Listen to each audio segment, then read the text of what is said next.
अगर आप भी इस समस्या से परेशान हैं तो बने रहिएगा वीडियो के अंत तक। आज इस समस्या का अंत हो जाएगा। जय हिंद दोस्तों, स्वागत है आप सभी का आपके अपने परिवार द लॉजिकल साइंस में। मैं हूं आलोक सिंह आतिश और आज के इस वीडियो सेशन में हम लोग डिस्कस करने वाले हैं आप सबों के सबसे मेजर प्रॉब्लम आवर्त और वर्ग की विशेषता की। जी हाँ दोस्तों, आप में से बहुत सारे मित्रों का ये शिकायत है कि गुरुजी आवर्त में एन शून्य चल जा रहे हैं तो तत्व का प्रॉपर्टीज़ बदल जा रहा है, वर्ग में ऊपर से नीचे आ जा रहे हैं तो प्रॉपर्टीज़ बदल जा रहा है। आखिर ये हो क्या रहा है, हम लोग को कुछ समझ में नहीं आ रहा है। तो भाई मेरे, अगर आप भी इस समस्या से पीड़ित हैं तो बने रहिएगा वीडियो के अंत तक। आवर्त और वर्ग की विशेषता से संबंधित जो भी प्रॉब्लम है इस वीडियो सेशन से आपका पूरी तरह से कंप्लीट हो जाएगा। साथ ही आपकी जानकारी के लिए बताना चाहूँगा कि अगर आप में से कोई भी मित्र भविष्य के सभी एग्जाम के लिए एनसीईआरटी साइंस फाउंडेशन बैच करना चाहते हैं, जिसमें एनसीईआरटी क्लास 6 से लेकर के 10 तक के साइंस के जो भी पोर्शन है, फिजिक्स, केमिस्ट्री, बायोलॉजी, सबको एक एक करके और पूरे समग्रता के साथ कंप्लीट करना चाहते हैं, थ्योरी, न्यूमेरिकल, एग्जाम्पलर प्रॉब्लम, सारा चीज़, तो आप जुड़ सकते हैं हमारे साथ इस एनसीईआरटी साइंस फाउंडेशन बैच योगदान बैच में। दोस्तों, इस बैच से संबंधित किसी भी तरह की जानकारी के लिए आप दिए गए नंबर पर कॉल या व्हाट्सएप कर सकते हैं। बहरहाल आइए अपने सेशन की शुरुआत करते हैं और देखते हैं एग्जाम रेलेवेंट क्या कुछ सीख पाते हैं। मेरे मित्र, हम लोग डिस्कस करने वाले हैं आवर्त और वर्ग की विशेषता को। ध्यान में रखिएगा कि आवर्त को हम लोग इंग्लिश में क्या कहते हैं, इसी को हम लोग इंग्लिश में पीरियड कहते हैं, ठीक है। और वर्ग को हम लोग इंग्लिश में क्या कहते हैं, इसको हम लोग इंग्लिश में ग्रुप कहते हैं। क्या कहते हैं? ग्रुप कहते हैं। मेरे मित्र, आप सभी समझ गए होंगे कि हम लोग बात कर रहे हैं आवर्त और वर्ग की, तो कहीं ना कहीं ये किससे रिलेट करता है। आप कहेंगे गुरुजी ये पीटी से रिलेट करता है, यानी कि पीरियोडिक टेबल से रिलेट करता है। और जैसा कि आप सबों को मालूम है कि जो आपका पीरियोडिक टेबल है, आवर्त सारणी है, वो एक्चुअली में क्या बताता है, तो आप सभी कहते हैं कि गुरुजी 118 तत्व का जो प्रॉपर्टीज़ होता है उसको आसानी से पढ़ने के लिए हम लोग किसका सहारा लेते हैं? आवर्त सारणी का सहारा लेते हैं। तो हम लोग सरल शब्दों में कहते हैं कि 118 तत्व जो केमिस्ट्री में हैं उनके प्रॉपर्टीज़ को सही ढंग से पढ़ने के लिए जो टेबल बनाया गया है वही क्या कहलाता है? आप कहेंगे आवर्त सारणी, यानी कि पीरियोडिक टेबल कहलाता है। साथ ही आप सबों को मालूम है कि अगर हम लोग बात करते हैं अपने मॉडर्न पीटी की, किसकी बात करते हैं? मॉडर्न पीटी यानी कि आधुनिक आवर्त सारणी की, तो आप सभी कहते हैं कि गुरुजी आधुनिक आवर्त सारणी मोस्ले के द्वारा बनाया गया। और ये किस पे आधारित है? तो आप कहते हैं कि गुरुजी ये तो परमाणु संख्या पे आधारित है। ये सब बात हमरा मालूम है पहले से। मेरे मित्र, आपका टाइम बर्बाद नहीं करेंगे क्योंकि आपका एक एक मिनट आपके लिए और हमारे लिए भी इम्पोर्टेंट है। ध्यान देंगे कि पीरियड जो है वो आधुनिक आवर्त सारणी में टोटल कितना है? आप कहेंगे कि गुरुजी 7 है। कितना है? 7 है। और आपके पास जो आधुनिक आवर्त सारणी में टोटल ग्रुप है वो कितना है? तो आप कहते हैं कि गुरुजी टोटल 18 है। ये चीज़ आप सबों को मालूम है। साथ ही आप सबों को ये भी मालूम है कि जो आपका आवर्त सारणी है, जो आपका आवर्त सारणी है, पीरियोडिक टेबल है, इसमें जो आपका टोटल तत्व है वो 7 आवर्त और 18 वर्ग में बटा हुआ है, जिसमें आप सभी क्या कहते हैं कि गुरुजी आवर्त सारणी के बाएं तरफ, आवर्त सारणी के बाएं तरफ मोस्ट ऑफ द एलिमेंट हमको क्या मिलते हैं? आप कहते हैं कि गुरुजी धातु मिलते हैं। और दाएं तरफ आपको मोस्ट ऑफ द एलिमेंट क्या मिलता है? तो आप कहते हैं कि गुरुजी अधातु मिलता है। ध्यान दीजिएगा, आवर्त और वर्ग की विशेषता को समझने के लिए ये बेसिक चीज़ डिस्कस करना बहुत ही जरूरी है। आपको आ रहा है तो अच्छी बात है, जिसको नहीं आ रहा है वो यहाँ से सीख लेंगे। तो क्या ध्यान में रखेंगे कि जो हमारा आवर्त सारणी है, मॉडर्न पीरियोडिक टेबल, वो किसके द्वारा बनाया गया? तो आप कहेंगे कि गुरुजी मोस्ले के द्वारा बनाया गया, जो कि किस पे आधारित है? परमाणु संख्या पे आधारित है। इसमें टोटल आवर्त कितने हैं? 7। टोटल वर्ग कितने हैं? 18। ये किस लिए है? तो सर जो 118 तत्व है उसके गुणों को अच्छे से समझने के लिए, आसानी से समझने के लिए। साथ ही क्या कहेंगे कि जो हमारा आवर्त सारणी है, पीरियोडिक टेबल है, इसमें धातु और अधातु को कहाँ रखा गया है? आप सभी याद रख लेंगे, कंठाग्र कर लेंगे कि बाएं भाग में, आवर्त सारणी के बाएं भाग यानी कि लेफ्ट साइड में मोस्ट ऑफ द एलिमेंट क्या है? धातु हैं। आप सभी याद रखेंगे कि आवर्त सारणी के बाएं भाग में धातु होता है। साथ ही आवर्त सारणी के राइट साइड में यानी कि दाएं भाग में क्या है? तो आप कहेंगे अधातु। तो आप सभी हमेशा ध्यान में रखेंगे कि आवर्त सारणी के राइट साइड में क्या होते हैं? अधातु, यानी कि नॉन मेटल होते हैं। मेरे मित्र ध्यान में रखेंगे कि ये जो आपका धातु और अधातु पीरियोडिक टेबल में है वो एक दूसरे से किस लाइन से अलग होता है? तो मेरे मित्र जिगजैग लाइन, टेढ़े मेढ़े रेखा से अलग होता है। इसी को आप सीढ़ी नुमा संरचना भी कह सकते हैं। तो क्वेश्चन ये भी पूछ लिया जाता है कभी कभी कि आवर्त सारणी में धातु और अधातु एक दूसरे से अलग हैं, तो आप सभी याद रखेंगे ये वाला टेढ़ा मेढ़ा लाइन, इसी को हम लोग इंग्लिश में क्या कहते हैं? इसी को हम लोग इंग्लिश में जिगजैग लाइन कहते हैं, या फिर हिंदी में इसको हम लोग सीढ़ी नुमा संरचना कहते हैं। ये आपका एग्जाम वाला लैंग्वेज है। एग्जाम में इसी तरह से पूछा जाता है कि आवर्त सारणी में धातु और अधातु एक दूसरे से निम्नलिखित संरचना से अलग होते हैं, तो आप कहेंगे सीढ़ीनुमा संरचना से अलग होते हैं। ध्यान में रखिएगा कि ये जो सीढ़ीनुमा संरचना है, इसी के जस्ट बगल में कौन सटा हुआ रहता है? उपधातु सटा हुआ रहता है, यानी कि मेटालाइट सटा हुआ रहता है। और मेरे मित्र यहाँ पे एक और छोटा सा बात आपको ध्यान में रखना होगा कि जो आपका आवर्त सारणी है उसमें नीचे में, मैं बाएं और दाएं की बात नहीं कर रहा हूँ, आवर्त सारणी के नीचे में आपको मोस्ट ऑफ द एलिमेंट क्या मिल जाएंगे? आप सभी ध्यान में रखेंगे कि आवर्त सारणी के नीचे में, आवर्त सारणी के नीचे में मोस्ट ऑफ द एलिमेंट जो हमको मिलेंगे वो क्या होगा? धातु होगा। क्या होगा? धातु होगा। नीचे की हम बात कर रहे हैं, बाएं और दाएं की बात नहीं कर रहे हैं। तो आप ये चीज़ अपने माइंड में हमेशा हमेशा के लिए सेट कर लेंगे, बाएं तरफ धातु, दाएं तरफ अधातु, और साथ ही नीचे में क्या होगा? तो sir most of the element जो होंगे वो मेटल होंगे, यानी कि धातु होंगे। आप कहेंगे सर ये सब बेसिक चीज़ तो हमको मालूम था, जनरली हम लोग डिस्कस करने वाले थे आवर्त एवं वर्ग की विशेषता की। तो मेरे मित्र ये बेसिक चीज़ था, और अगर आप इन सभी चीज़ों को समझते हैं तो मेरे ख्याल से आवर्त और वर्ग की विशेषता को समझने में आपको कोई तकलीफ नहीं होगी। तो आइए अब हम लोग डिस्कस कर लेते हैं आवर्त और वर्ग की विशेषता को। अब हम लोग डिस्कस करते हैं आवर्त और वर्ग की विशेषता की। आप सबों के मन में आ रहा होगा कि गुरुजी आप तो पहले ही सत्यानाश कर दिए, ये पूरा लिख दिए हैं, अब हमको इसको याद करना पड़ेगा, और ये चीज़ तो हमको बुक में भी लिखा हुआ है, तो फिर वीडियो देख के फ़ायदा क्या होगा? मेरे मित्र ऑब्वियसली ये आपके बुक में भी लिखा हुआ है, लेकिन आप में से याद कितनों को है? आप कहेंगे सर याद ही नहीं हो पाता है। रीज़न क्या है? क्योंकि आपने कभी इसको समझ के पढ़ा ही नहीं। तो मेरे मित्र हम लोग क्या करेंगे, यहाँ पे हम लोग एक एक चीज़ को एक्सप्लेन करते हुए डिस्कस करेंगे, और यकीन मानिए कि थोड़े ही देर में आपको ये सारा चीज़ आपके माइंड में रहेगा। ध्यान दीजिएगा, सबसे इंपॉर्टेंट चीज़ आवर्त सारणी आप सभी देख पा रहे होंगे, और आवर्त सारणी में जब भी हम लोग आवर्त की विशेषता की बात करेंगे, तो यहाँ पे मैं लिख दे रहा हूँ कि जब भी हम लोग आवर्त की विशेषता की बात करेंगे तो हम लोग क्या कहेंगे कि गुरुजी आवर्त में हमेशा हम लोग किधर जाएंगे? तो लेफ्ट से राइट जाएंगे। किधर जाएंगे?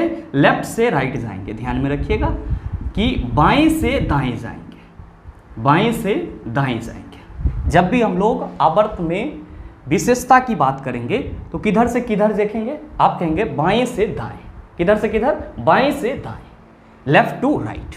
ध्यान दीजिएगा, अभी जस्ट मैंने आपको बताया है कि बाएं साइड में क्या होगा चेला जी? आप कहेंगे गुरुजी धातु होगा। दाएं साइड में क्या होगा? आप कहेंगे अधातु होगा। दोनों किससे अलग होगा? आप कहेंगे सीढ़ीनुमा संरचना या जिगजैग लाइन से। और जिगजैग लाइन के सटे में कौन होगा? आप कहेंगे सर उपधातु होगा। मेरे मित्र ध्यान दीजिएगा कि वर्ग की विशेषता की बात हम लोग जब भी करेंगे, वर्ग की विशेषता की बात जब भी हम लोग करेंगे तो वर्ग में क्या करेंगे? ऊपर से नीचे आएंगे। वर्ग में क्या करेंगे? ऊपर से नीचे आएंगे। जो हमारा 18वां वर्ग है उसमें क्या करेंगे? ऊपर से नीचे आएंगे। अब आप कहेंगे कि सर विशेषता कैसे याद रहेगा? तो मेरे मित्र जब आपको ये चीज़ मालूम हो गया कि आवर्त की विशेषता जब भी देखेंगे तो बाएं से दाएं देखेंगे, और वर्ग की विशेषता जब भी देखेंगे तो ऊपर से नीचे देखेंगे, ये सब चीज़ भी आपको आसानी से याद हो जाएगा। ध्यान दीजिए, आपका पहला विशेषता क्या है? तो पहला विशेषता है संयोजी इलेक्ट्रॉन। मेरे मित्र इसी को इंग्लिश में हम लोग क्या कहते हैं? इसी को इंग्लिश में हम लोग वैलेंस इलेक्ट्रॉन कहते हैं। और मैंने आपको कई बार बताया है कि किसी भी तत्व के परमाणु के बाह्यतम कक्षा में जितना इलेक्ट्रॉन मौजूद होता है वही उसकी क्या कहलाती है? संयोजी इलेक्ट्रॉन कहलाती है। क्या ध्यान में रखेंगे कि तत्व हमारा कोई भी हो और उसके बाह्यतम कक्षा में जितना इलेक्ट्रॉन मौजूद होगा ना, वही हमारा क्या कहलाएगा? आप कहेंगे कि गुरुजी वो हमारा संयोजी इलेक्ट्रॉन कहलाएगा, यानी कि वैलेंस इलेक्ट्रॉन कहलाएगा। सवाल ये है कि अगर हम लोग किसी आवर्त में बाएं से दाएं जाएंगे, किसी आवर्त में बाएं से दाएं जाएंगे, तो जो संयोजी इलेक्ट्रॉन है उसमें क्या चेंजिंग आएगा? तो मेरे मित्र आप सभी क्या कहते हैं कि गुरुजी जितने भी हमारे पास आवर्त हैं, जो हमारा सातों आवर्त है, उन सभी का, जो हमारा सातों आवर्त है, उन सभी का जो लास्ट इलेक्ट्रॉन है वो क्या है? आप कहेंगे कि गुरुजी अक्रिय गैस है। क्या है? अक्रिय गैस है। मेरे मित्र जब आप बात करते हो किसकी बात करते हो कि आपका जो आवर्त सारणी है, आप सभी देख पा रहे होंगे इसमें टोटल 7 आवर्त है, और इस सातों आवर्त का लास्ट इलेक्ट्रॉन क्या है? आप कहेंगे अक्रिय गैस है, यानी कि नोबेल गैस है। और मेरे मित्र आप सबों को मालूम है कि नोबेल गैस आपका कौन होता है? तो आप कहते हैं कि गुरुजी वैसा गैस तत्व जिसके बाह्यतम कक्षा में या तो 2 इलेक्ट्रॉन है या फिर 8 इलेक्ट्रॉन है, वो क्या होता है हमारा? तो आप कहते हैं सर नोबेल गैस एलिमेंट होता है। क्यों? क्योंकि इसका जो ऑक्टेट होता है वो पूरा होता है। तो भाई मेरे आप सभी कह रहे हो कि प्रत्येक आवर्त का जो लास्ट इलेक्ट्रॉन होगा वो अक्रिय गैस होगा, अक्रिय गैस स्टेबल होगा, तो इसके बाह्यतम कक्षा में जो इलेक्ट्रॉन की संख्या होगी वो क्या होगा? आप कहेंगे कि गुरुजी 8 होगा, तभी यह पूरा तरह से स्टेबल होगा। और मेरे मित्र अगर हम लोग बात करें किसी भी आवर्त के पहले तत्व की, तो आप सभी क्या कहेंगे कि उसके बाह्यतम कक्षा में जो इलेक्ट्रॉन की संख्या होगी वो क्या होगी? तो लास्ट वाले से कम होगी, क्योंकि नोबेल गैस एलिमेंट तो हमारे पास टोटल कितने हैं? 6 ही हैं, और जितने भी हमारे पास तत्व हैं वे सभी के सभी नोबेल गैस जैसा बनना चाहते हैं। तो नोबेल गैस जैसा बनेगा तो उसके बाह्यतम कक्षा में कितना इलेक्ट्रॉन चाहिए होगा? आप कहेंगे 8, लेकिन जो आवर्त सारणी में सबसे पहले होगा, आप कहेंगे सर उसका तो कम होगा। और जैसे जैसे हम लोग क्या होंगे आवर्त में बाएं से दाएं बढ़ते चले जाएंगे, तो सर दाएं तरफ हमारा पूरा क्या है? आप कहेंगे अक्रिय गैस तत्व, इसके बाह्यतम कक्षा में क्या होगा? आप कहेंगे सर 8 इलेक्ट्रॉन तो हमेशा रहेगा, बस हीलियम के लास्ट कक्षा में कितना होगा? 2 इलेक्ट्रॉन, क्योंकि उसके पास 2 ही इलेक्ट्रॉन है। तो आप कहेंगे कि गुरुजी इसका मतलब ये हुआ कि जो हमारा आवर्त सारणी में बाएं तरफ तत्व होंगे, आवर्त सारणी में बाएं तरफ तत्व होंगे, उसके बाह्यतम कक्षा में इलेक्ट्रॉन की संख्या कम होगी। लेकिन जैसे जैसे हम दाएं तरफ जाएंगे, अक्रिय गैस की तरफ बढ़ेंगे, तो जो हमारा बाह्यतम कक्षा में इलेक्ट्रॉन की संख्या होगी वो भी क्या होगी? बढ़ता चला जाएगा। और एक वक्त ऐसा आएगा कि हम लोग कहाँ पहुँच जाएंगे? तो उस आवर्त के लास्ट एलिमेंट के पास पहुँच जाएंगे, और लास्ट एलिमेंट के बाह्यतम कक्षा में देखेंगे तो कितना इलेक्ट्रॉन रहेगा? आप कहेंगे 8, इसीलिए तो वो अक्रिय गैस तत्व कहलाएगा। मतलब क्या हुआ? मतलब ये हुआ कि आवर्त सारणी में अगर हम लोग संयोजी इलेक्ट्रॉन की बात करेंगे, और अगर आवर्त में बाएं से दाएं जा रहे हैं, तो संयोजी इलेक्ट्रॉन क्या होगा? आप कहेंगे बढ़ेगा। कितना बढ़ेगा? तो आप कहेंगे सर 1 से बढ़ करके 8 हो सकता है। काहे? तो जो 8 बाह्यतम कक्षा में इलेक्ट्रॉन होगा वो तो अक्रिय गैस होगा, और प्रत्येक आवर्त का आखिरी तत्व क्या है? आप कहेंगे अक्रिय गैस है। तो मेरे मित्र हमेशा क्या ध्यान में रखेंगे कि अगर आवर्त सारणी में बाएं से दाएं जाएंगे तो संयोजी इलेक्ट्रॉन की संख्या बढ़ेगी। कितना हो जाएगी? तो आप कहेंगे 1 से बढ़ करके 8 हो जाएगा। लेकिन अगर हम लोग बात करेंगे संयोजी इलेक्ट्रॉन की किसी वर्ग में, तो आप सभी ध्यान में रखेंगे कि आवर्त सारणी के किसी वर्ग में, किसी एक वर्ग में, चाहे आप बात कर लो वर्ग 1 के सभी तत्व की, या बात कर लो वर्ग 2 के सभी तत्व की, बात कर लो वर्ग 3 के सभी तत्व की, वर्ग 4 के सभी तत्व की, वर्ग 5 के सभी तत्व की, संयोजी इलेक्ट्रॉन क्या होगा? समान होगा। यानी कि संयोजी इलेक्ट्रॉन में कोई परिवर्तन नहीं होगा। तो आप सभी क्या ध्यान में रखेंगे कि आवर्त सारणी में बाएं से दाएं जाएंगे किसी आवर्त में तो संयोजी इलेक्ट्रॉन बढ़ेगा, जबकि वर्ग में क्या होगा? तो सर ऊपर से नीचे आएंगे। तो सर वर्ग में ऊपर से नीचे आएंगे तो जो संयोजी इलेक्ट्रॉन होगा उसमें कोई परिवर्तन नहीं होगा, यानी कि सेम होगा, मतलब समान रहेगा। तो इस चीज़ को आप सभी कंठाग्र कर लेंगे कि आवर्त सारणी में आवर्त में बाएं से दाएं जाएंगे तो संयोजी इलेक्ट्रॉन हमारा बढ़ता है, जबकि कितना से कितना तक बढ़ेगा? 1 से बढ़ करके ये 8 तक हो सकता है, जबकि वर्ग में क्या होगा? समान होगा। दूसरा आता है सर संयोजकता। बहुत सारे मित्र संयोजी इलेक्ट्रॉन और संयोजकता दोनों में कंफ्यूज होते रहते हैं, जबकि मैंने संयोजी इलेक्ट्रॉन के बारे में क्या बताया कि चला जी संयोजी इलेक्ट्रॉन जब भी कहा जाएगा तो बाह्यतम कक्षा में जितना इलेक्ट्रॉन मौजूद होगा उसको हम उठा के लिख देंगे, वही हमारा संयोजी इलेक्ट्रॉन हो जाएगा। लेकिन आप सबों को मालूम है कि गुरुजी कोई भी तत्व अगर अपने इलेक्ट्रॉन को लॉस और गेन ना करे तो वो अपना ऑक्टेट पूरा नहीं कर सकता है। ध्यान में रखेंगे कि ऑक्टेट पूरा करने के लिए वो साझा भी कर सकता है, जैसे कि कार्बन है। तो जाहिर सी बात है कि किसी भी तत्व के द्वारा अपना ऑक्टेट पूरा किया जाएगा, उसके द्वारा ये संभव है कि कुछ इलेक्ट्रॉन को लॉस किया जाएगा, या फिर कुछ इलेक्ट्रॉन को गेन किया जाएगा, या फिर कुछ इलेक्ट्रॉन को साझा किया जाएगा। और मेरे मित्र आप सभी ध्यान में रखेंगे कि किसी भी तत्व के बाह्यतम कक्षा के द्वारा जितना इलेक्ट्रॉन त्याग किया जाता है, जितना इलेक्ट्रॉन ग्रहण किया जाता है और जितना इलेक्ट्रॉन साझा किया जाता है, वही उसकी क्या कहलाती है? संयोजकता कहलाती है, वैलेंसी कहलाती है। सवाल यह है कि अगर हम आवर्त में बाएं से दाएं जाएंगे तो तत्वों की संयोजकता पे क्या प्रभाव पड़ेगा? तो मेरे मित्र ध्यान में रखेंगे कि अगर हम लोग आवर्त में बाएं से दाएं जाएंगे तो तत्वों की जो संयोजकता होगी वो पहले 1 से लेकर के 4 तक बढ़ेगी और फिर क्या हो जाएगी, तो सर घटना शुरू हो जाएगी, मतलब कि फिर शून्य हो जाएगी। क्यों? क्योंकि प्रत्येक आवर्त का आखिरी तत्व अक्रिय गैस तत्व है और अक्रिय गैस तत्व की संयोजकता 0 होती है, यानी कि शून्य होती है। तो यहाँ पे मैंने क्या लिखा है कि अगर हम लोग आवर्त में बाएं से दाएं जाएंगे तो जो संयोजकता होगा तत्व की वो क्या होगा, 1 से 4 तक बढ़ता है और फिर क्या हो जाएगा, शून्य हो जाता है। काहे शून्य हो जाता है, तो सर प्रत्येक आवर्त का आखिरी तत्व अक्रिय गैस तत्व है और अक्रिय गैस तत्व की कोई संयोजकता नहीं होती है, लेकिन इसकी संयोजी इलेक्ट्रॉन की संख्या होती है। अच्छा, संयोजकता क्यों नहीं होती चला? क्योंकि अक्रिय गैस तत्व स्टेबल होता है, इसको ना तो लॉस करने की जरूरत है, ना ही गेन करने की जरूरत है और ना ही साझा करने की जरूरत है। ये अपने आप में मस्त है, इसको किसी से कोई लेना देना नहीं है। इसीलिए हम लोग क्या कहते हैं कि ये अस्थायी होते हैं, यानी कि निष्ठुर होते हैं, बैठ के खाने वाला होता है, इसको काम करने की कोई जरूरत नहीं है।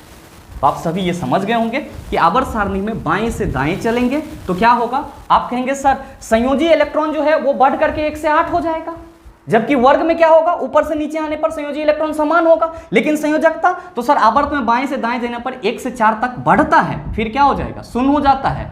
लेकिन अगर हम लोग किसी वर्ग में बात करेंगे तो आप सभी ध्यान में रखेंगे कि आवर्त सारणी के किसी वर्ग में ऊपर से नीचे आने पर, आवर्त सारणी के किसी वर्ग में ऊपर से नीचे आने पर संयोजकता क्या होगी, आप कहेंगे समान होगी। तो मेरे मित्र यहाँ से आपको 2 इंपॉर्टेंट चीज ध्यान में रखना है। क्या ध्यान में रखना है कि आवर्त सारणी के किसी एक ही वर्ग के संयोजी इलेक्ट्रॉन समान होंगे और संयोजकता समान होंगे। यहाँ पे मैंने लिख दिया है, क्या कहेंगे कि आवर्त सारणी के किसी एक ही वर्ग के संयोजी इलेक्ट्रॉन और संयोजकता क्या होंगे, तो आप कहेंगे समान होंगे। आप कहेंगे चलो सर ये दोनों चीज तो हमारा क्लियर हो गया। सवाल आता है किसका, धातुई गुण का, मेटालिक प्रॉपर्टीज का। मेरे मित्र मैंने अभी जस्ट आपको बताया कि आवर्त सारणी में बाएं तरफ क्या है आपका, आप कहेंगे धातु है, दाएं तरफ क्या है, तो गुरुजी अधातु। कैसे चलेंगे आवर्त में, तो आप कहेंगे गुरुजी आवर्त में तो हम बाएं से दाएं चलेंगे, आवर्त में हम लोग बाएं से दाएं चलेंगे। तो चला जी बाएं से दाएं जा रहे हैं, मतलब क्या हुआ कि धातु से अधातु के तरफ जा रहे हैं, धातु से अधातु के तरफ जा रहे हैं। जैसे अगर आप एक स्टेट से दूसरे स्टेट में जा रहे हैं तो ट्रेन से जाएंगे, मान लीजिए कि आप ट्रेन से जा रहे हैं, हवाई जहाज से अभी जाने का जरूरत नहीं है। तो जब आप अपने राज्य को छोड़ रहे होंगे तो आपके राज्य की कुछ सीमा होगी, वहां से आपके राज्य का जो कल्चर होगा वो खत्म होता चला जाएगा। जिस राज्य में आप घुसेंगे उस राज्य का कल्चर स्टार्ट होना शुरू हो जाएगा, और जब आप अपने फाइनल डेस्टिनेशन पे पहुंच जाएंगे तो उस राज्य के कल्चर से जिसमें आप जाना चाह रहे थे पूरी तरह से वाकिफ हो जाएंगे। जैसे चला मान लो कि आपको राजस्थान से कहाँ आना है, राजस्थान से आपको बिहार आना है। तो जब आप राजस्थान से बिहार आएंगे तो अगर आप भाया दिल्ली होके आ रहे हैं या किसी से भी होकर के आ रहे हैं तो आप क्या करेंगे सर, यूपी को पार करते हुए बिहार आएंगे। तो जैसे जैसे आप राजस्थान को छोड़ेंगे आप अपना कल्चर भूलते चले जाएंगे, जैसे जैसे बिहार की ओर आते जाएंगे बिहार का जो कल्चर है उसको आप अडॉप्ट करते चले जाएंगे, पटना उतर जाएंगे, पूरी तरह से बिहारी हो जाएंगे।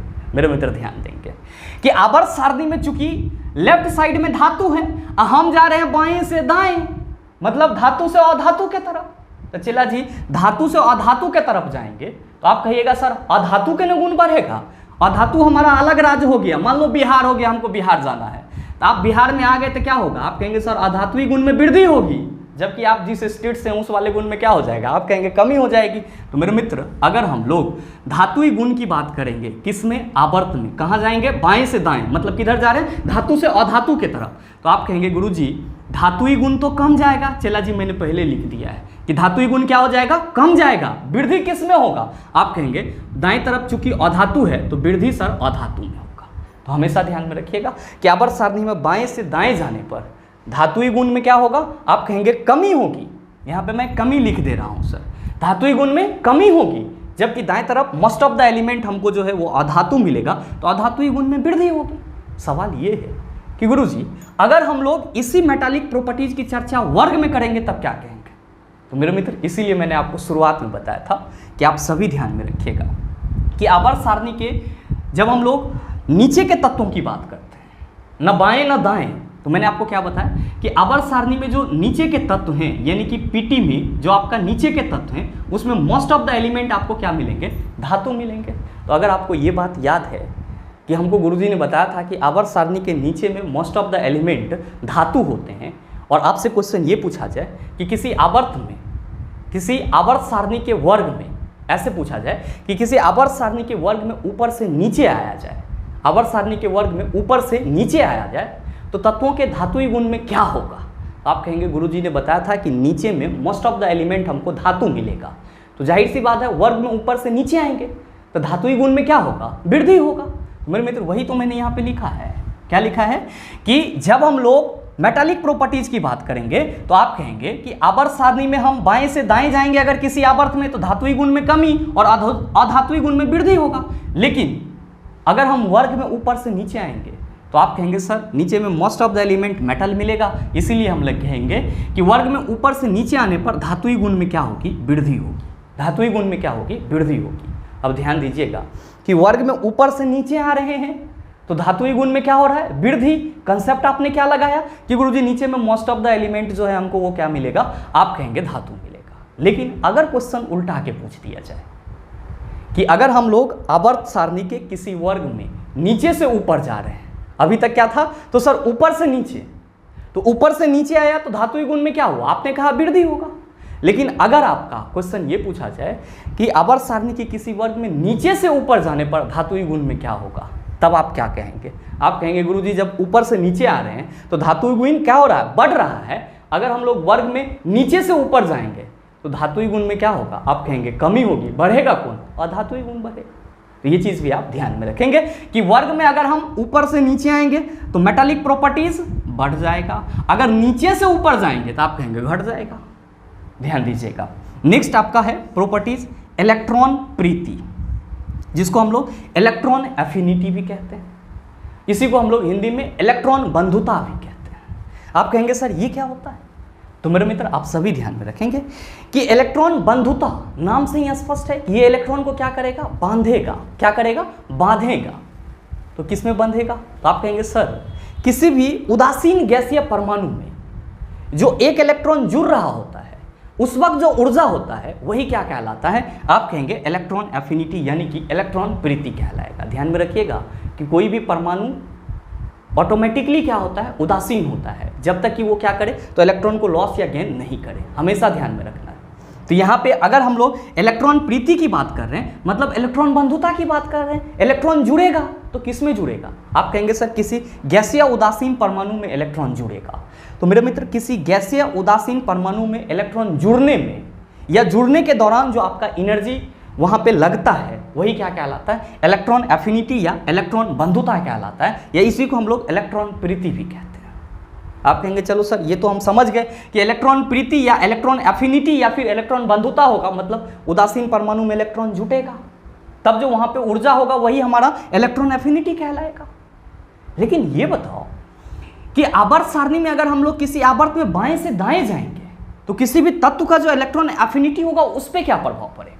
तो मेरे मित्र जब आप आवर्त सारणी में किसी आवर्त में बाएं से दाएं जाएंगे तो जो इलेक्ट्रॉन एफिनिटी है यानी कि इलेक्ट्रॉन बंधुता है वो क्या होगा? बढ़ जाएगा। आप कहेंगे रीजन दो।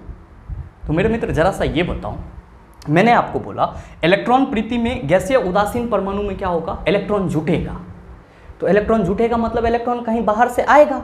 मान लो कि ये हमारा कोई तत्व है, ये हाथ कुछ देर के लिए मान लो सर कि ये तत्व है हमारा और इसको मार्कर की जरूरत है और ये मार्कर आपका एज अ इलेक्ट्रॉन है।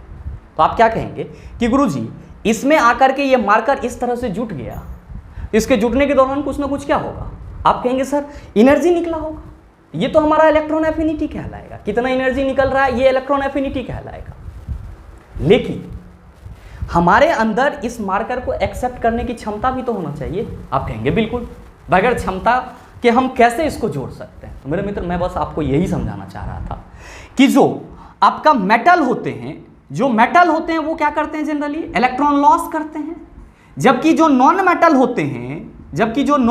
होते हैं वो इलेक्ट्रॉन क्या करते हैं? आप कहते हैं गेन करते हैं। अरे भाई वाह, अधातु इलेक्ट्रॉन क्या करता है? ग्रहण करता है, इसीलिए ना ऋण आयन हो जाता है, हमेशा ये मांगते रहता है, इसीलिए ना ये कर्जदार रहता है हर किसी का। जैसे कि आप बात कर लो सर क्लोरीन की, तो क्लोरीन के बारे में आप क्या कहते हो कि गुरुजी क्लोरीन जो है वो हमारा गैसियस फॉर्म में है, गैसियस फॉर्म में तो अधातु है, अधातु है तो इसको ऑक्टेट पूरा करने के एक इलेक्ट्रॉन चाहिए, तो ये क्या करेगा? अपने बाह्यतम कक्षा का 7 इलेक्ट्रॉन त्याग देगा। आप कहेंगे संभव नहीं है सर, ये एक इलेक्ट्रॉन किसी से ले लेगा, तो ले लेगा मतलब ग्रहण कर रहा है। अच्छा, ग्रहण कर रहा है मतलब अपने में इलेक्ट्रॉन को जोड़ रहा है, आप कहेंगे बिल्कुल।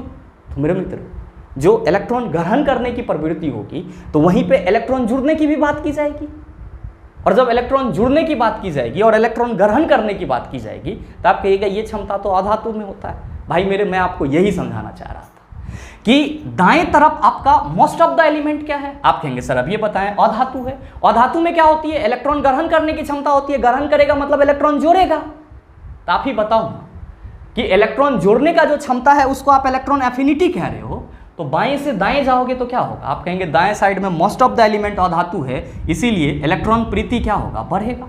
यानी कि इलेक्ट्रॉन बंधुता आवर्त सारणी में बाएं से दाएं जाने पर क्या होगा, आप कहेंगे बढ़ जाएगा। यही चीज हमको समझाना था। क्यों बढ़ जाएगा, तो आप कहेंगे सर दाएं तरफ बहुत ज्यादा अधातु है जिसमें इलेक्ट्रॉन को क्या होती है, ग्रहण करने की क्षमता होती है। ग्रहण करेगा मतलब इलेक्ट्रॉन जुड़ेगा। ध्यान देंगे कि यही चीज को अगर हम लोग क्या करेंगे कि सर वर्ग में देखेंगे तो क्या कहेंगे। आप कहेंगे सर जब आप धातु और अधातु के बेस पे कह रहे हैं, अभी जस्ट आपने बताया है कि आवर्त सारणी में नीचे में मोस्ट ऑफ द एलिमेंट आप देख रहे होंगे, नीचे के तत्व जो होंगे मोस्ट ऑफ द एलिमेंट आपको क्या मिलेगा, धातु मिलेगा। जबकि इलेक्ट्रॉन एफिनिटी को हम किससे रिलेट कर रहे हैं, अधातु से रिलेट कर रहे हैं। वर्ग में आपका आवर्त में आपका नीचे में क्या है, मोस्ट ऑफ द एलिमेंट, आप कहेंगे धातु। तो जाहिर सी बात है अगर हम लोग किसी वर्ग में ऊपर से नीचे आए, किसी वर्ग में ऊपर से नीचे आए तो हमको क्या मिलेगा, आप कहेंगे धातु मिलेगा। अधातु मिलेगा तो क्या होगा, आप कहेंगे सर जब धातु मिलेगा तब हम लोग ये कहेंगे कि जो उसका इलेक्ट्रोपॉजिटिवनेस होगा यानी कि विद्युत धनात्मकता होगा वो क्या होगा, बढ़ेगा। लेकिन जो विद्युत ऋणात्मकता वाला प्रॉपर्टीज होगा वो तो घट जाएगा। और मेरे मित्र जब विद्युत ऋणात्मकता वाला प्रॉपर्टीज घट ही जाएगा तो हम लोग ना कह सकते हैं कि धातु है तो इसका मतलब ये हुआ कि इलेक्ट्रॉन प्रीति घट जाएगा। अधातु रहता तो कहते बढ़ जाएगा। लेकिन मोस्ट ऑफ द एलिमेंट नीचे में क्या है, आप कहेंगे धातु। तो आप कहिएगा आवर्त सारणी के किसी वर्ग में ऊपर से नीचे आने पर इलेक्ट्रॉन प्रीति क्या होगा, आप कहेंगे घट जाएगा। इलेक्ट्रॉन प्रीति क्या होगा, घट जाएगा। जबकि हम लोग बाएं से दाएं जाएंगे आवर्त में तो क्या होगा, आप कहिएगा बढ़ जाएगा। ध्यान देंगे कि अगर हम लोग बात करेंगे विद्युत ऋणात्मकता की तो आप क्या कहिएगा कि गुरुजी ऋणात्मकता अधातु की बात की जा रही है और मोस्ट ऑफ द एलिमेंट आवर्त सारणी में दाएं तरफ क्या है, अधातु। तो बाएं से दाएं जाएंगे तो विद्युत ऋणात्मकता क्या हो जाएगा, आप कहेंगे बढ़ जाएगा। तो मेरे मित्र वही तो मैंने लिखा है कि आवर्त सारणी में अगर आप बाएं से दाएं जाओगे तो जो आपका विद्युत ऋणात्मकता वाला प्रॉपर्टीज होगा वो क्या होगा, बढ़ेगी। क्या होगा, बढ़ेगी। जबकि आप बात करोगे वर्ग में ऊपर से नीचे आने की, आप कहेंगे सर अब ये ना बताएं कि वर्ग में ऊपर से नीचे आएंगे तो विद्युत धनात्मकता बढ़ेगा जबकि विद्युत ऋणात्मकता क्या हो जाएगा, आप कहिएगा घट जाएगा। क्या होगा, घट जाएगा। अब आइए नेक्स्ट प्रॉपर्टीज है आयनन विभव, जिसको हम लोग क्या कहते हैं, आयोनाइजेशन पोटेंशियल कहते हैं। क्या कहते हैं, आयोनाइजेशन पोटेंशियल। आप कहेंगे ये क्या होता है। तो मेरे मित्र अभी जस्ट आपने देखा कि इलेक्ट्रॉन एफिनिटी की जब हम लोगों ने बात करा, इसमें आपने देखा कि इलेक्ट्रॉन आके जुड़ेगा। इलेक्ट्रॉन आपके आके क्या होगा सर, आप कहेंगे जुड़ेगा। लेकिन जब हम लोग आयनन विभव आयोनाइजेशन पोटेंशियल की बात करते हैं तो क्या कहते हैं कि किसी परमाणु के द्वारा जो इलेक्ट्रॉन को लॉस किया जाता है उस दौरान जो आपका ऊर्जा उत्पन्न होता है वही क्या है, आपका आयनन विभव। इलेक्ट्रॉन प्रीति इलेक्ट्रॉन को गेन करने से संबंध है, जबकि आयनन विभव इलेक्ट्रॉन को लॉस करने से संबंध है। अब आप कहेंगे कि चलो सर ये तो हम समझ गए कि किसी परमाणु के द्वारा इलेक्ट्रॉन को लॉस करने में जो ऊर्जा प्रोड्यूस किया जाएगा वो हमारा आयनन विभव कहलाएगा। इलेक्ट्रॉन को त्यागने में जो ऊर्जा आपका प्रोड्यूस होगा, उत्पन्न होगा, वो क्या कहलाएगा आपका, आप कहेंगे सर आयनन विभव कहलाएगा। तो ये बताओ आवर्त में बाएं से दाएं जाएंगे तो क्या होगा। आप सबों के मन में आ रहा होगा कि गुरुजी दाएं तरफ अधातु रहता है और इलेक्ट्रॉन लॉस करने की प्रवृत्ति धातु की होती है, तो यहाँ पे तो ये घट जाएगी। मेरे मित्र नहीं होता है ऐसा। क्यों नहीं होता है, आपके एग्जाम में भी ये क्वेश्चन पूछा गया है कि जो आयनन विभव है ये किससे प्रभावित होता है, तो परमाणु त्रिज्या से प्रभावित होता है, परमाणु आकार से प्रभावित होता है। क्वेश्चन ग्रुप डी एग्जाम में पूछा गया है कि किसी भी तत्व की आयनन विभव या किसी भी तत्व के आयनन ऊर्जा को प्रभावित करता है, तो आप लोगों ने टिक लगाया है परमाणु आकार। परमाणु आकार किस पे डिपेंड करता है, परमाणु त्रिज्या पे डिपेंड करता है। जिसका त्रिज्या कम होकर परमाणु आकार छोटा, जिसका त्रिज्या ज्यादा परमाणु आकार बड़ा। तो मेरे मित्र जब आप ये कह रहे हो कि गुरुजी आयनन विभव जो है वो परमाणु के आकार पे डिपेंड करता है, तो जाहिर सी बात है कि अगर हम लोग आवर्त में बाएं से दाएं तरफ जाएंगे, आवर्त में बाएं से दाएं तरफ जाएंगे, तो आप सभी यहाँ पे इस चीज को अपने माइंड में सेट कर लेंगे कि आवर्त में बाएं से दाएं जाने पर परमाणु त्रिज्या घटती है। आवर्त में बाएं से दाएं जाने पर क्या होती है, परमाणु त्रिज्या घटती है, और परमाणु त्रिज्या घटेगी तो आप सभी ध्यान में रखना कि आयनन विभव बढ़ेगा। क्यों? क्योंकि आयनन विभव किस पे डिपेंड करता है, परमाणु त्रिज्या पे डिपेंड करता है। मेरे मित्र, इसको आसानी से याद रखने के लिए मैं ऐसे लिख दे रहा हूं कि जो आयनन विभव होता है, जो आयनन विभव होता है, ये क्या होता है, तो सर ये आयनन विभव जो है ये डायरेक्टली प्रोपोर्शनल होता है किसके, परमाणु त्रिज्या के। अब आप समझ जाएंगे, आप क्या कहेंगे कि गुरुजी इसका मतलब ये हुआ परमाणु त्रिज्या बढ़ेगा तो आयनन विभव क्या होगा हमारा, आप कहेंगे बढ़ेगा। और अगर इन्वर्सली प्रोपोर्शनल होता है, चला हम गलत लिख दिए यहाँ पे, आयनन विभव जो है वो क्या होता है, इन्वर्सली प्रोपोर्शनल होता है किसका, परमाणु त्रिज्या का। किसका होता है, परमाणु त्रिज्या क्या। तो क्या कहेंगे आप कि गुरुजी अगर परमाणु त्रिज्या बढ़ेगा तो आयनन विभव क्या हो जाएगा, आप कहेंगे घट जाएगा। और अगर परमाणु त्रिज्या हमारा घटेगा तो आयनन विभव क्या होगा, आप कहेंगे बढ़ जाएगा। तो हमेशा क्या ध्यान में रखेंगे कि आयनन विभव जो है वो परमाणु त्रिज्या के व्युत्क्रमानुपाती होती है। परमाणु त्रिज्या घटेगी तो आयनन विभव क्या होगा, बढ़ जाएगा। परमाणु त्रिज्या बढ़ेगी तो आयनन विभव क्या होगा, घट जाएगा। मैंने आपको क्या बोला कि आवर्त में आप बाएं से दाएं जाएंगे तो परमाणु त्रिज्या क्या हो जाएगी, घट जाएगी। तो चला जी परमाणु त्रिज्या घट रही है तो आयनन विभव क्या होगा, आप कहेंगे बढ़ जाएगी। आयनन विभव क्या होगा, बढ़ जाएगी। ध्यान देंगे कि अगर हम लोग बात करेंगे आयनन विभव के किसी वर्ग में तो आप सभी यहाँ पे फिर से किसको याद करेंगे, परमाणु त्रिज्या को याद करेंगे। मैंने यहाँ पे दोनों को इसलिए साथ में लिखा है, यहाँ पे मैंने क्या लिखा कि वर्ग में आप ऊपर से नीचे आएंगे, वर्ग में ऊपर से नीचे आएंगे तो परमाणु त्रिज्या क्या होगी, बढ़ेगी। परमाणु त्रिज्या अगर बढ़ रही है तो आयनन विभव क्या होगा, आप कहेंगे घट जाएगी। तो यही चीज़ तो मैंने लिखा है। तो ये दोनों आपका एक दूसरे से रिलेट कर रहा है सर। बस आपको यहाँ पे ये ध्यान में रखना होगा कि आवर्त में अगर हम लोग बाएं से दाएं जा रहे हैं, आवर्त में अगर हम लोग बाएं से दाएं जा रहे हैं तो परमाणु त्रिज्या क्या होगी, घट जाएगी। बाएं से दाएं जाएंगे परमाणु त्रिज्या घट जाएगी। परमाणु त्रिज्या घटेगी तो ये किसको प्रभावित करेगी, आयनन विभव को। परमाणु त्रिज्या घट रही है, आयनन विभव बढ़ जाएगा। तो आप कहेंगे आवर्त सारणी में बाएं से दाएं जाने पर आयनन विभव का मान क्या होगा, बढ़ेगा। लेकिन आप सभी अगर वर्ग की बात करेंगे तो क्या कहेंगे कि गुरुजी आवर्त सारणी में जब हम लोग वर्ग में ऊपर से नीचे आएंगे, आवर्त सारणी में वर्ग में ऊपर से नीचे आएंगे तो आप कहेंगे परमाणु त्रिज्या जो है वो तो यहाँ पे बढ़ेगा। भाई मेरे, जब आप ऊपर से नीचे आएंगे वर्ग में परमाणु त्रिज्या बढ़ेगी तो आप कहेंगे आयनन विभव घट जाएगा। तो मेरे मित्र, अगर आपने इस पूरे लेक्चर को अच्छे से देखा है और आपने इसको समझा है तो मेरे ख्याल से आपको इससे संबंधित किसी भी तरह का क्वेश्चन दे दिया जाए तो आप उसका जवाब 100% दे सकते हैं। बस एक रिक्वेस्ट रहेगा कि आप अपने घर पे जब आप इस वीडियो को पूरे तरह से ख़त्म कर लेंगे, इसका आप पूरा स्क्रीनशॉट ले लेंगे वीडियो को पॉज करके, और अपने माइंड में सिर्फ इतना चीज़ सेट करने का कोशिश करेंगे कि ये जो आपका संयोजी इलेक्ट्रॉन है, संयोजकता है, धात्विक गुण है, इलेक्ट्रॉन प्रीति, विद्युत ऋणात्मकता, आयनन विभव, परमाणु त्रिज्या, ये सभी क्या है, तो आप सिर्फ इसको याद रख लेंगे कि ये सभी जो है वो आवर्त और वर्ग की विशेषता है।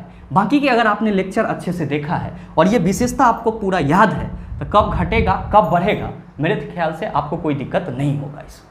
और साथ ही उम्मीद करते हैं कि ये वीडियो आपको अच्छा लगा होगा। अगर आपको वीडियो अच्छा लगा तो वीडियो को लाइक कीजिएगा, ज़्यादा से ज़्यादा शेयर कीजिएगा, और हाँ, अगर आप चैनल पे नए हैं तो सब्सक्राइब करके बेल आइकन दबा लीजिएगा ताकि इस तरह के एग्जाम रेलेवेंट वीडियो का नोटिफिकेशन सबसे पहले आपके पास पहुँचे और आप उसको सबसे पहले देख पाओ। मिलते हैं फिर अगले सेशन में, तब तक के लिए best of luck, thank you, have a nice day.